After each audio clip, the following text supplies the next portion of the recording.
10월 25일 말씀 묵상하겠습니다. 함께 기도하겠습니다. 하나님 감사합니다. 우리로 하여금 예수 그리스도를 통해서 하나님께 나아갈 수 있는 길을 열어주셔서 감사합니다. 우리의 빛이 되시고 또한 우리의 모든 공급의 근원자가 되시고 또한 우리를 위해서 중보하여 하나님께 간구하시는 예수 그리스도를 통해서 우리는 하나님께 나아갑니다. 하나님의 다음 없는 은혜를 예수 그리스도 안에서 마음껏 누릴 수 있는 저희 모두가 되게 하여 주시옵소서. 예수님 이름으로 기도했습니다. 아멘. 오늘의 말씀은 출애굽기 37장 1절부터 29절까지의 말씀입니다. 말씀을 함께 살펴보시기 전에 개인적으로 말씀을 꼭 읽으시고 묵상하는 시간 가지시기 바랍니다. 37장 1절입니다. 브살렐이 조각목으로 궤를 만들었으니 길이가 2규빗 반, 너비가 1규빗 반, 높이가 1규빗 반이며 순금으로 안팎을 싸고 위쪽 가장자리로 돌아가며 금테를 만들었으며 라는 말씀으로 시작하고 있습니다.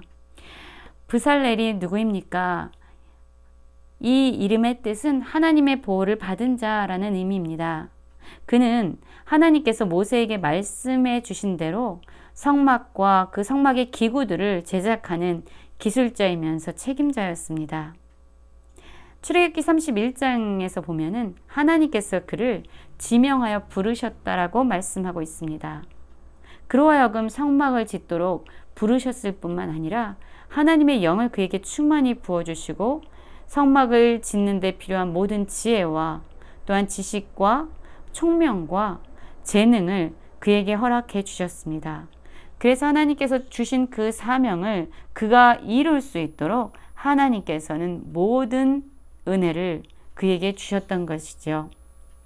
그는 하나님의 말씀대로 이제 성막과 그 기구들을 만들어 갑니다. 특별히 오늘 말씀 37장 1절부터 29절의 말씀을 보면은요. 지성소에 안치되는 언약궤와 속죄소, 그리고 성소에 안치되는 떡상과 등잔대와 또한 분향단에 대해서 말씀하고 있는 것을 보게 됩니다.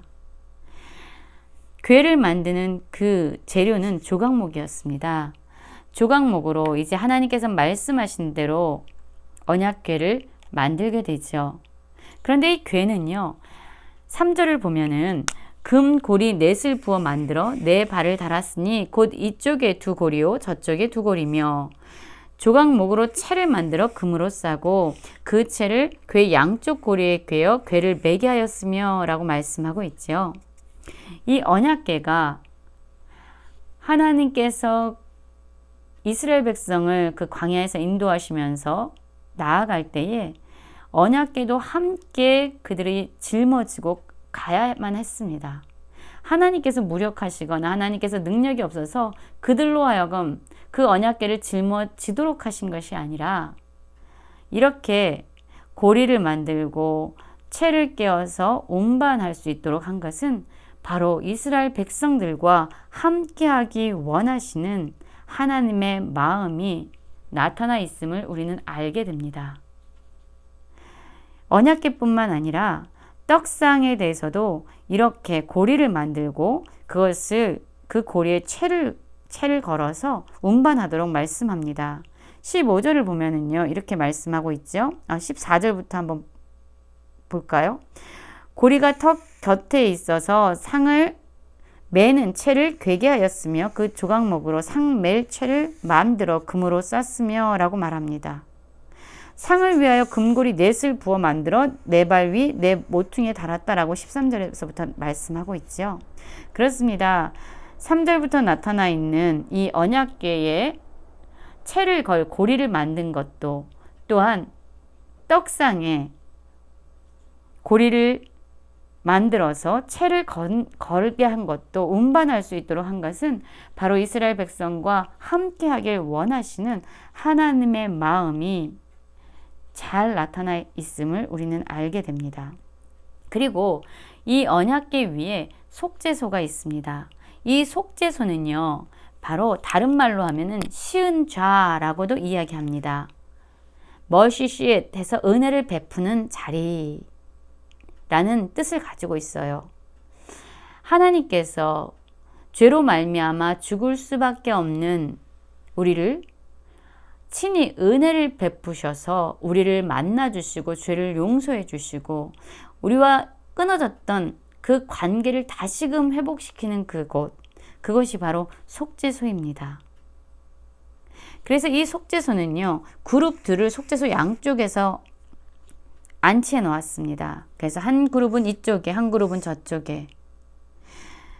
그리고 속죄소와 한 덩어리로 그 양쪽에 만들었다라고 말하고 있어요.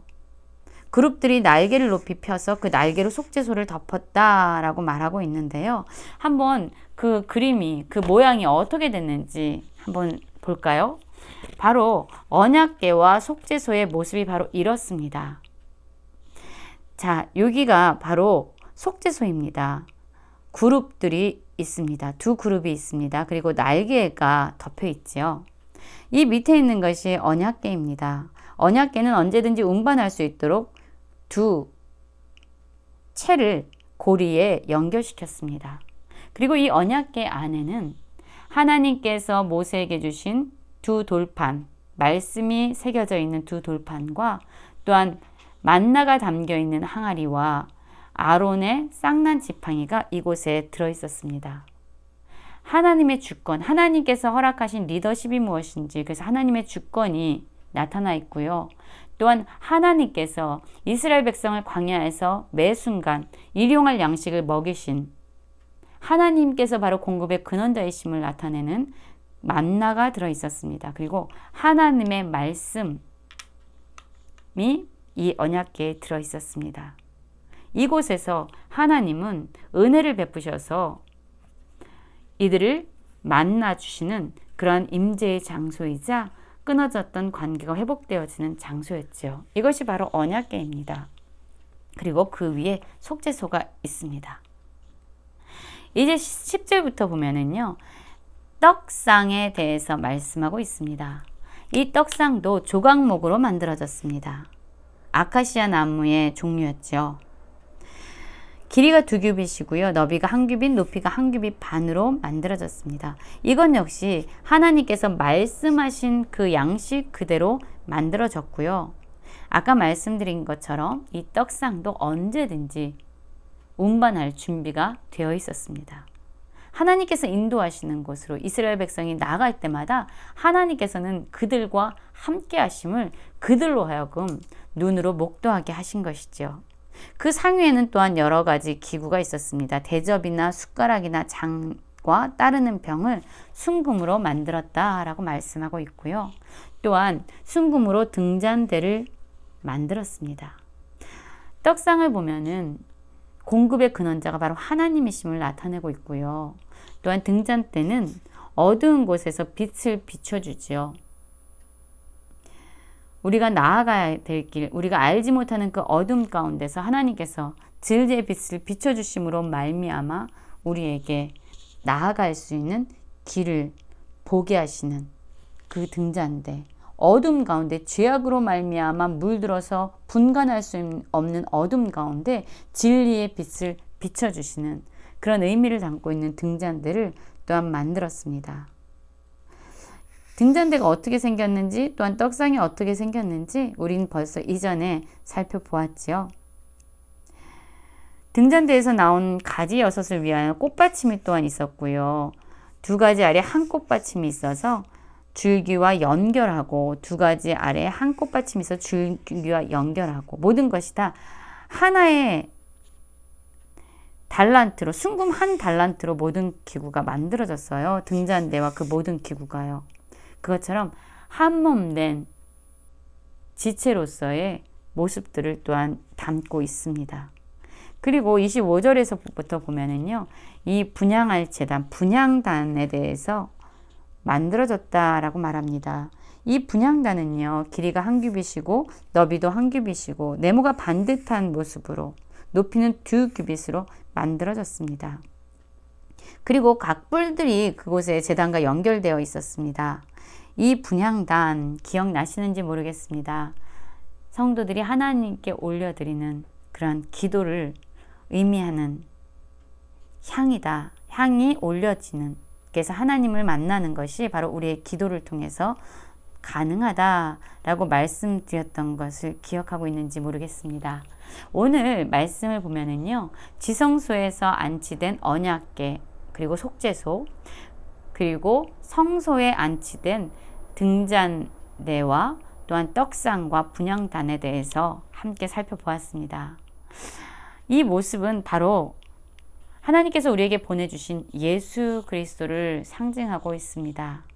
예수님은 우리에게 빛을 비춰주셔서 우리가 어디로 나아가야 될지 보게 하시는 분일 뿐만 아니라 또한 우리에게 모든 것을 공급해 주시는 분이시고 또한 우리를 위해서 하나님께 중보기도 하심으로 말미암아 우리는 예수 그리스도 안에서 하나님께 나아갈 수 있는 은혜를 입었습니다.